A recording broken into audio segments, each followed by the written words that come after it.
Well, howdy. Hey, it's Sunday. There are a couple things that I would like to talk about. Number one is, obviously, unless things manifest over the next couple of days, the weekend was once again quiet, which means that all the boom, boom, boom hyperbole may either be deeper than we thought, or non-existent.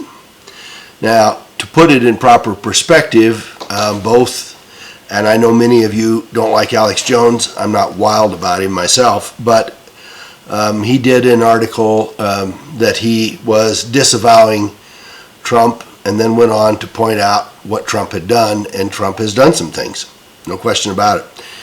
And there's also a new version of the 5-minute speech that Trump did, which lays out all of the, or some of the many, or examples of the many people that have been picked up for pedophilia, sex trafficking, and the like.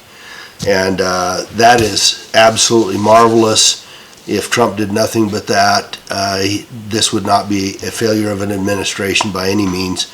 And there's some of us that hold hope that they pull the sex traffickers far enough up the ladder. That is, most everybody they've picked so far are little folks.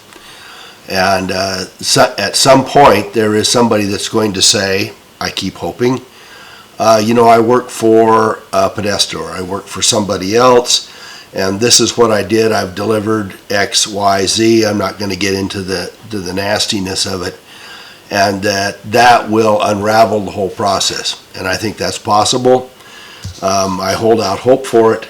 It doesn't mean that it's perfect by any means, but it is possible. And of course, we also have Vault 7 and WikiLeaks in the New York Police Department. And if the DOJ and the FBI ever get off the dime, we have lots of stuff on Hillary and Podesta and Huma and the rest of that could come out.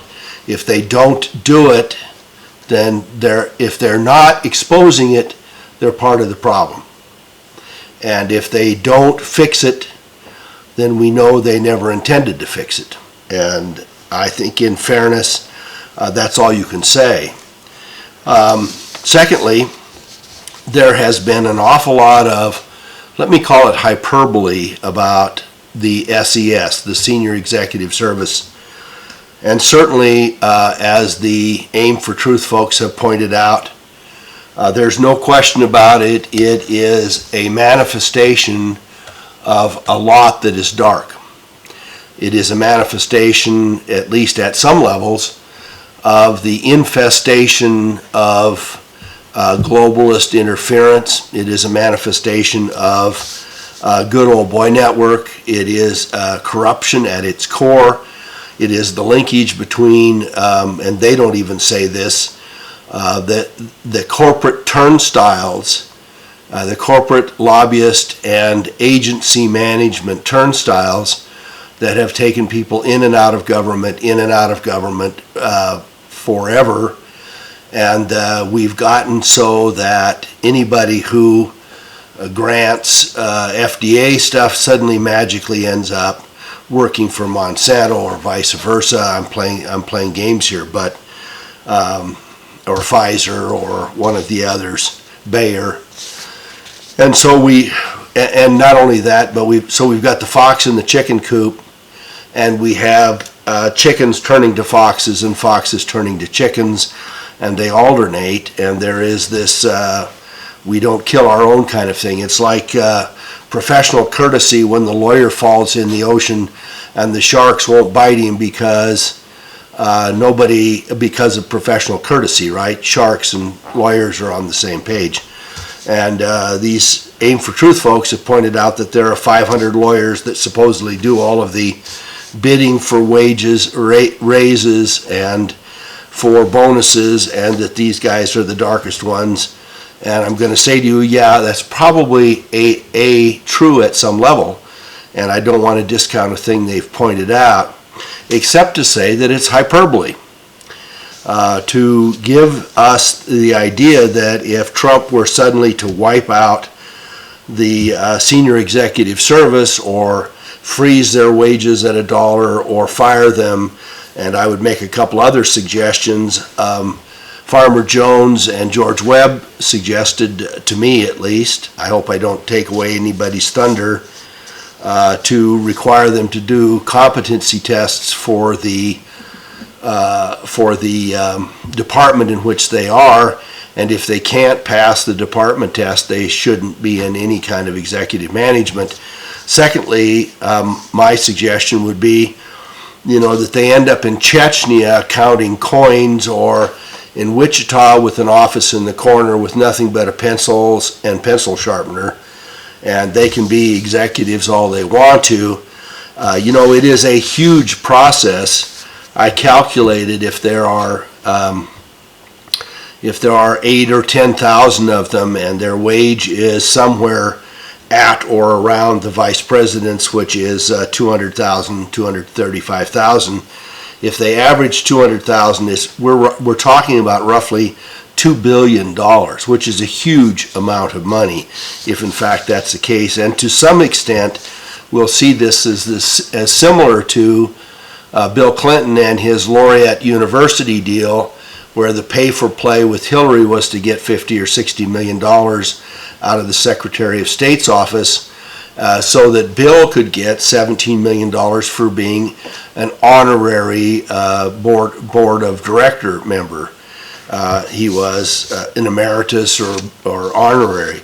So to some extent, this SES business may be simply an honorarium for being a good person for the globalists. And so all of that is true. But let's put this in perspective, okay? If you cleaned this SES out tomorrow, it wouldn't take 3 months to be back where it is.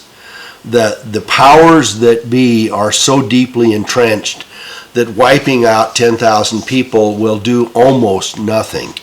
Let me give you an example. For instance, as of 2014, these are the numbers, the most recent ones that I could grab without, and it doesn't matter, they're close enough. Add 5%, add 2%, doesn't matter. There are over 2 million people in the executive branch of government.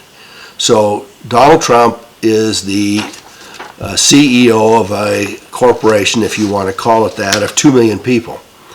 Defense makes up 700,000, I'm rounding off, and the balance are in civilian, and they range from agriculture, which is a little under 100,000,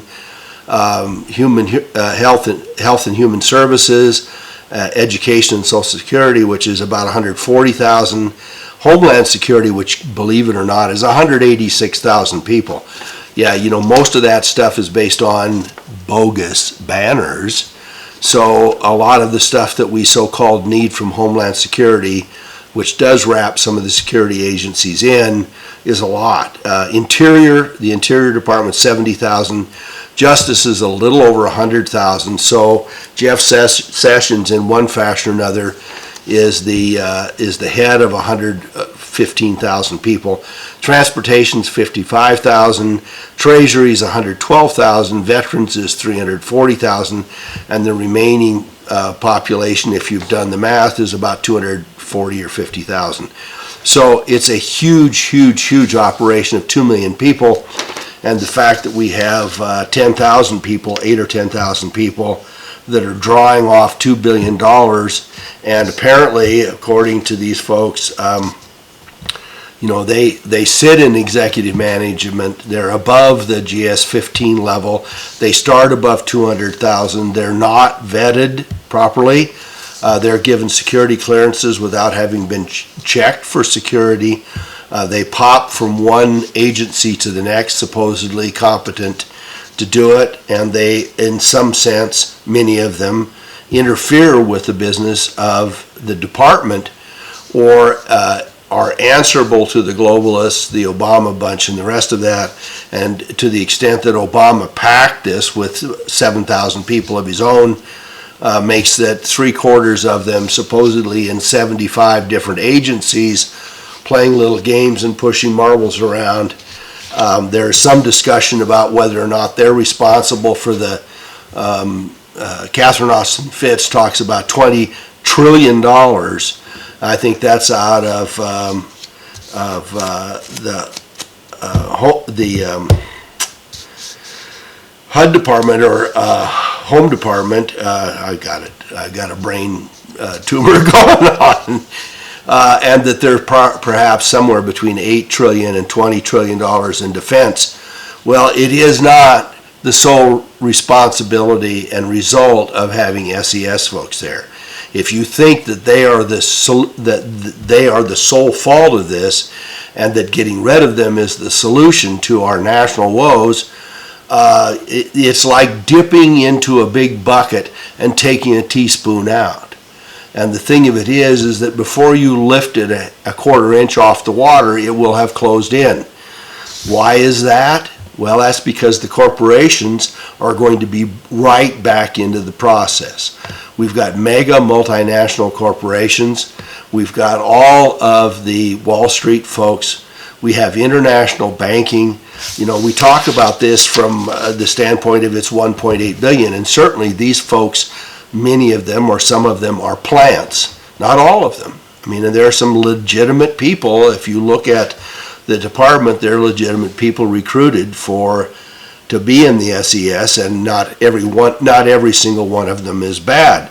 But to suggest that they are the key to 20 or 40 or 60 trillion dollars of fraud and corruption is just craziness. And to suggest that one gets rid of them and fixes 20 or 40 or 60 trillion dollars worth of problems and they don't come back is also craziness.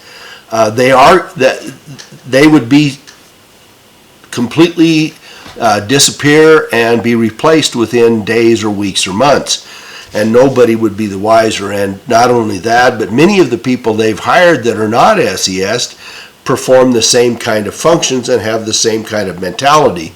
So there's a great deal more that needs to be cleaned out than that.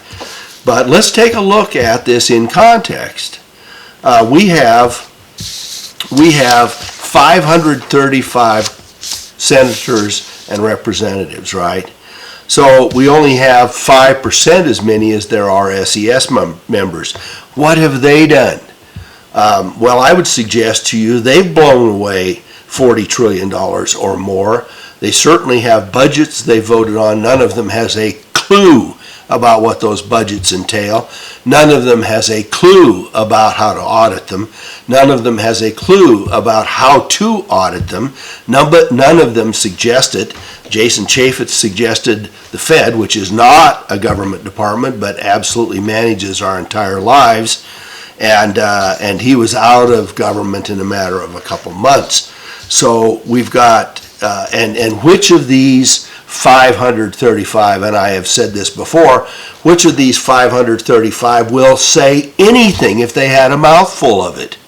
Anything that has to do with what is being done to our country. Which of them will declare a single thing a false flag? Which of them would even suggest to do a real investigation of 9/11? Which one? Just name me one that will come out onto the steps of Congress, the Senate, or the House, stand on the steps, get the microphone, get a bunch of stupid congressmen standing behind them, or not, and say, you know, we need to investigate 9/11. I'm convinced that it was an inside job.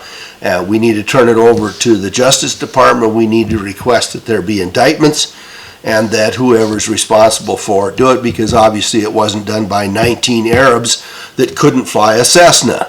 Let's get real about it right from the front. So we're talking about a $7 trillion war that was instigated at the result of 9/11. We're talking about the Patriot Act and the Freedom Act that took away your and my freedoms for decades now, for 17 years, that nobody has questioned, and these congressmen have voted for over and over again, and Obama or little Bushy, the two nasty puppets that we've had over the last 16 years, signed on to it and demanded that it happen so that we could all be safe, right? We can't be free, but we can be safe. So let's take a look at what's up above the congressmen, because they're just junior puppets as well. Above them are the corporate folks, are the international globalists, are the Wall Street people, are the bankers, and the bankers alone control.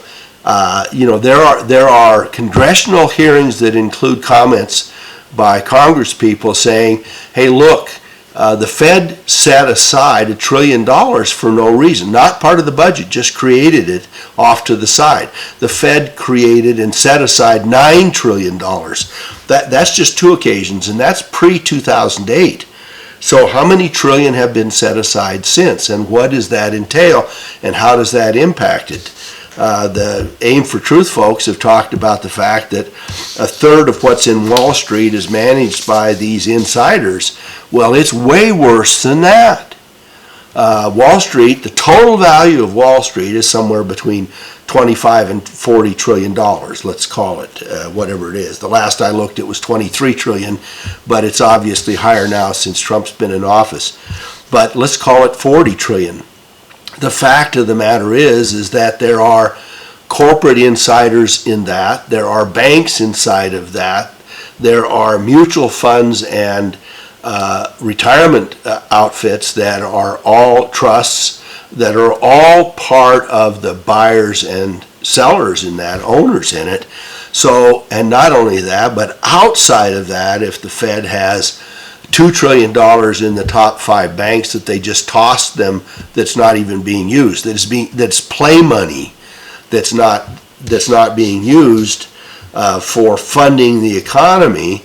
And on top of that, 9, 10, 20, 50 trillion dollars, who knows how much, that has simply been printed and is either outside of our whole budget circulatory system that can be dropped into there at any given time. Anybody that looked critically, and I red pill you to look at what happened at the end of the Napoleonic conflict when Wellington beat Napoleon, and notification came to the Rothschilds first. I think it's Nathan Rothschild, as early 1800s. He dumped a whole bunch of stuff on the stock market in London. Everybody panicked. They were sure that Wellington had lost and Napoleon had won. The stock market went into the toilet, clear to the bottom.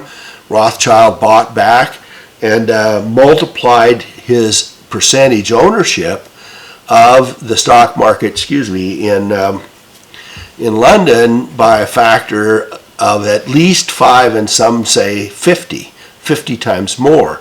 So if you think that they could do it in 1815 and they can't, or the exact date, somebody's going to correct me, and they can't do it in 2008, or can't do it in 1929, or couldn't do it today or tomorrow, if you think that that's the case, you're crazy, because they have more control now than they have ever had. So look, I think that the SES is a serious problem, and there probably is much more to it even than has been uncovered. But it's not the fix-all. It's not even the fix sort of. It's not even the fix kind of.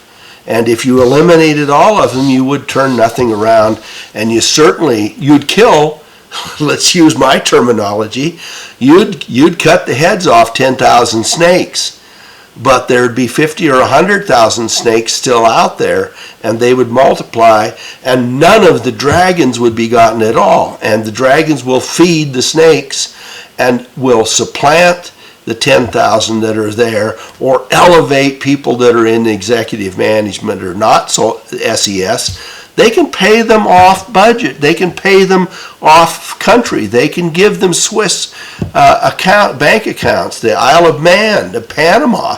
They can do all kinds of things that will manage and control and oversee and facilitate and manipulate the workings of our government until such time as somebody cleans it all, top to bottom or bottom to top. So draining the swamp is, yes, these SES folks, they're high-profile snakes, and they are definitely infesting the swamp, and they are a part of the swamp, and they do facilitate and feed other parts of the swamp, but they're not the swamp. They're just a part of it. And it is a drop in the bucket to clean them out. So I resist the hyperbole of, gosh, if we get this, we'll just magically fix the entire country. And it's simply not going to happen. And it may not even fix it for a few days or weeks. So unless we are fully auditing everything and we've cleaned everybody out and we've reined in the corporations and we've taken care of the antitrust problems and we've independently made the MSM work so that it actually works. We've made our agencies so that they actually manage. We've closed our borders to protect our critical industries, as Trump has started to do. We've overseen and managed and taken control of immigration, and we've gotten rid of the Fed and cleaned all those folks out, gotten the pedophilia, the satanic stuff, the sexual trafficking, the pedophiles, the slavery. If we've got all those cleared out, we've got the mafia, we've got the CIA and all of its minions and people like the Bush clan and the Clinton bunch that are running drugs in and out of the countries that we're required to protect. And until the oil that we're protecting and gaining access to and the gas and oil that's being held under Syria that everybody's really fighting for, until all of that's cleared up, any little piece that you do is not going to fix the problem. So let's not get into hyperbole. Let's not figure that Q is going to fix it all either. And let's get real about this and start to look at our own lives and what we can do to protect security. So I'm going to begin to focus this next week to try to get us moved so that we are working on a whole range of things to protect ourselves, to get organized in the community, to look at what we can do politically, to get into the bigger position so that we can fix it all, to maintain our communications and the rest of that, and to try to protect our presence on the internet. We need to do all of these things, folks. And nobody's going to fix it for us. And getting rid of 10,000 people in the SES, as I have so ineloquently said several times, is not going to fix it. But it is a good step in the right direction, and it's nice to expose it. It's a red pill. It's not the bottle of pills, okay? To play with metaphors. All right, thanks so much. If you like this, give a thumbs up. If you like, subscribe. It would be great. I'd love to hear your comments, and let's get after it, huh? Thank you so much.